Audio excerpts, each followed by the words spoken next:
नमस्कार जय जगन्नाथ।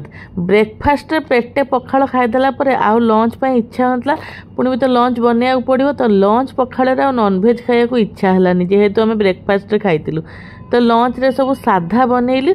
चलन देखिए लंच रे पखाड़ सहित कौन कौन आइटम सब अच्छी।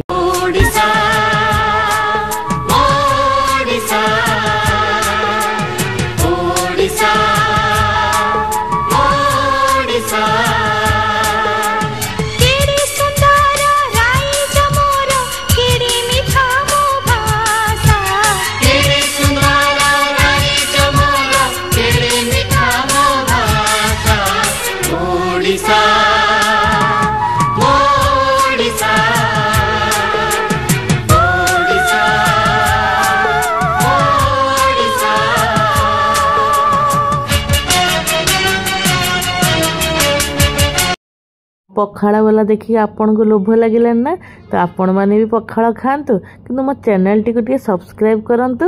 रहिली जय जगन्नाथ।